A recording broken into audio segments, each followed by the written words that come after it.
اعوذ باللہ من الشیطان الرجیم بسم اللہ الرحمن الرحیم۔ پیارے بچوں السلام علیکم۔ امید ہے کہ عزیز طلاب آپ خیر وافیت سے ہوں گے۔ پیارے بچوں، آج ہم نے 8ویں جماعت کی درسی کتاب بہارستان اردو کی جس موضوع کا انتخاب کیا ہے اس کا نام ہے گیہوں کا دانہ۔ پیارے بچوں، ہمارا جو آج کا سبق گیہوں کا دانہ ہے یہ آپ کے نصاب میقات اول سے لیا گیا ہے۔ یہ میقات اول میں ہے، یعنی کہ ٹرم 41 میں ہے، جو آپ کی درسی کتاب جس کا نام بہارستان اردو ہے اس کے صفحہ نمبر 42 پر موجود ہے۔ تو پیارے بچوں، یہ جو کہانی ہے گیہوں کا دانہ کے بارے میں، اس کے لکھنے والے ہیں لیو ٹالسٹائی، جو روس کے علاقے تلا میں یسنووا پولینا ایک علاقہ ہے روس کا، اس کا نام ہے تلا، وہاں پر یسنوواپولینا کے مقام پر پیدا ہوئے لیو ٹالسٹائی۔ یہ جو ٹالسٹائی ہیں، ٹالسٹائی قدیم روسی امرا کا ایک مشہور خاندان تھا، یعنی کہ امیروں کا ایک خاندان تھا یہ ٹالسٹائی۔ لیو ٹالسٹائی کے والد کا نام جو تھا کومنٹ نیکولائی لچ تھا۔ لیو ٹالسٹائی ابھی کم عمر ہی تھا کہ اس کے والدین کا سایہ جو تھا وہ سر سے اٹھ گیا، یعنی کہ وہ یتیم ہو گیا لیو ٹالسٹائی۔ تو ابھی کا والدین کی موت کے بعد اس کے باقی بھائی بہن جو تھے ان کے سمیت انہیں ان کے رشتہ داروں نے پالا پوسا۔ 1844 عیسوی میں لیو ٹالسٹائی کازان یونیورسٹی میں قانون پڑھنے کے لیے داخل ہوئے۔ اس کے اساتذہ کا خیال تھا کہ لیو ٹالسٹائی نہ تو کچھ سیکھنے کے قابل ہیں اور نہ ہی انہیں کچھ سیکھنے کی خواہش ہے، یعنی کہ لیو ٹالسٹائی کو۔ تو اس پر لیو ٹالسٹائی نے اپنی پڑھائی جو تھی وہ دوری چھوڑ دی اور یونیورسٹی سے نکل آئے اور اپنے آبائی گاؤں جو تھا اس کا یسنوواپولینا وہاں چلا آیا لیو ٹالسٹائی۔ اس کے بعد اس نے کافی عرصہ تک، یعنی کہ ایک لمبے وقت تک، ایک بڑے عرصے تک ماسکو اور سینٹ پیٹرز برگ میں اپنی عمر جو تھی وہ اس میں وہاں پر گزاری ایک بہت مدت۔ اس کے بعد 1851 عیسوی میں یہ جو لیو ٹالسٹائی تھے یہ فوج میں بھرتی ہو گئے، روس کی فوج میں۔ تو اسی دوران انہوں نے ادب کی طرف توجہ دی، یعنی کہ لکھنا شروع کیا، ناولیں، قصے، کہانیاں۔ تو یہ ایک کہانی ہے، یہ بھی لیو ٹالسٹائی کی ہی لکھی ہوئی ہے، جس کا نام ہے گیہوں کا دانہ، یعنی کہ گندم کا دانہ، جو پیارے بچوں آپ نے دیکھا ہی ہوگا۔ تو آئیے ہم یہ جو ہے ہمارا سبق گیہوں کا دانہ، اس کے جو 2 پہلے پیراگراف ہیں وہ میں نے بورڈ پر لکھے ہوئے، آپ خود بھی دیکھ سکتے ہیں۔ تو میرے ساتھ باواز بلند، یعنی بلند خوانے سے آئیے اس کے پہلے 2 پیراگراف پڑھتے ہیں، پھر اس کے بعد ان کا معنی جاننے کی اور ان کا مفاہیم و مطلب جاننے کی اور خلاصہ جاننے کی بھی کوشش کریں گے۔ ایک بار کچھ بچے کھیل رہے تھے، قریب ہی زمین میں ایک دراڑ تھی۔ بچے کھیلتے کھیلتے وہاں پہنچ گئے، کیا دیکھتے ہیں کہ وہاں ایک انڈا پڑا ہوا ہے۔ جب انہوں نے غور سے دیکھا تو معلوم ہوا کہ وہ انڈا نہیں ہے بلکہ گیہوں کا دانہ ہے، کیونکہ اس میں گیہوں کے دانے کی طرح ایک گہری لکیر تھی۔ ابھی بچے بحث کر رہے تھے کہ ایک مسافر وہاں پہنچا۔ مسافر بھی ایسی عجیب و غریب چیز دیکھ کر حیران رہ گیا۔ اس نے بچوں کو پیسے دے کر اسے مول لیا۔ دوسرا پیراگراف، مسافر اسے شہر میں لے گیا۔ وہاں پہنچ کر اس نے اسے وہاں کے راجا کے ہاتھ بیچ دیا۔ راجا نے فوراً اپنے عقل مند درباریوں کو بلایا اور یہ گیہوں نما انڈا دکھا کر کہا، بتائیے یہ کیا ہے، گیہوں کا دانہ ہے یا مرغی کا انڈا؟ تو پیارے بچوں، اس کہانی میں لیو ٹالسٹائی جو ہیں وہ کہتے ہیں کہ ایک زمانے کی بات ہے، ایک مدت کی، ایک وقت کی بات ہے کہ کس جگہ میدان میں، کس زمین میں کچھ بچے کھیل رہے تھے۔ بچے جو تھے وہ کھیل رہے، بچوں کا کام ہی ہے کھیلنا، تو کھیل رہے تھے۔ قریب ہی زمین میں ایک دراڑ تھی۔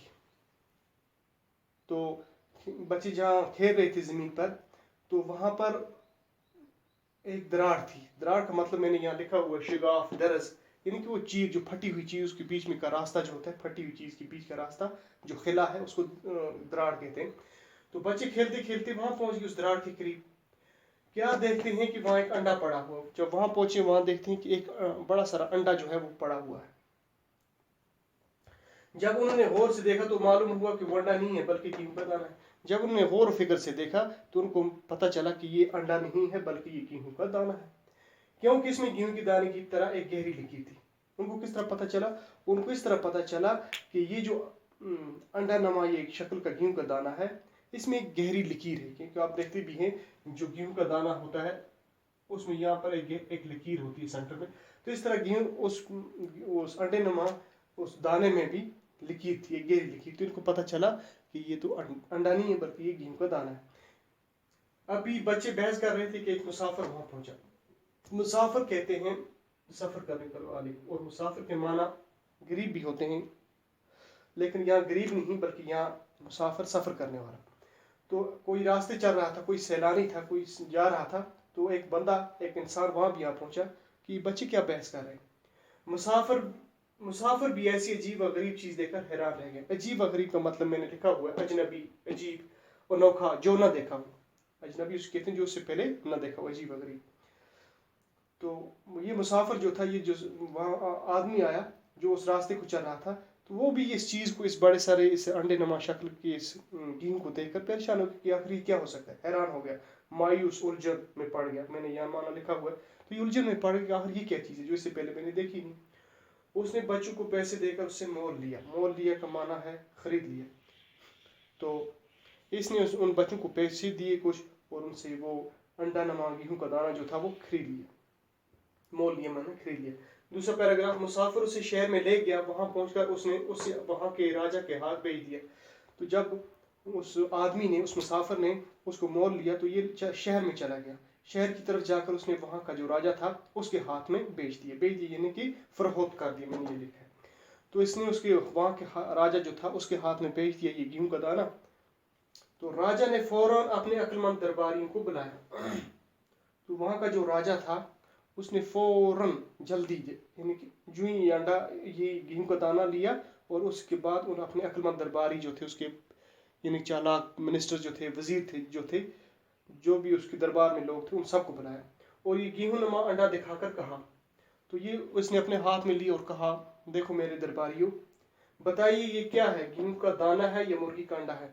आप बताइए कि ये जो मेरे हाथ में ये जो दाना है ये क्या है, ये गेहूं का दाना है या मुर्गी का अंडा है? यानी कि आप बताइए ये क्या हो सकता है, ये गेहूं का दाना हो सकता है या मुर्गी का अंडा हो सकता है? तो इसके बाद हम दूसरा पैराग्राफ जो है तीसरा वो कल पढ़ेंगे, आइंदा सबक में पढ़ेंगे।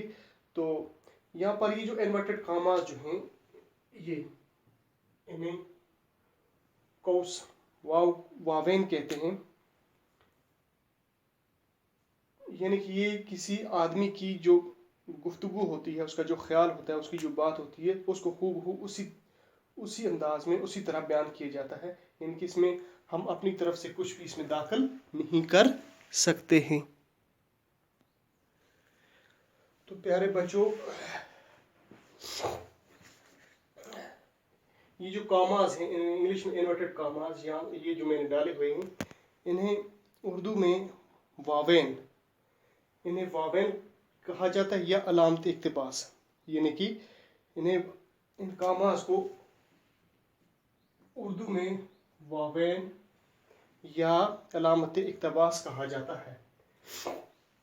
इस अलामत से किसी दूसरी की बात जो होती है, कौल और ख्याल को ज़ाहिर करना होता है, ज़ाहिर किया जाता है।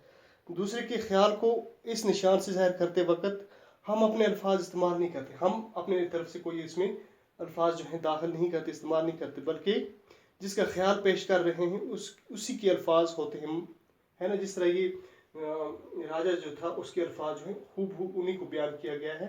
तो इन निशान को, इसको अलामत इक्तबास या वावेन या अलामत इक्तबास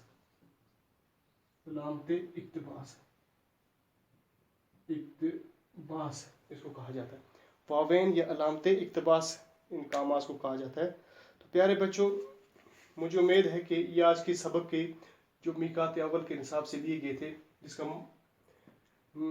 मौजू था गेहूं का दाना, तो मुझे उम्मीद है कि अच्छी तरह आपको समझ आए होंगे। तो आइंदा मुलाकात तक शुक्रिया, अल्लाह हाफ़िज़।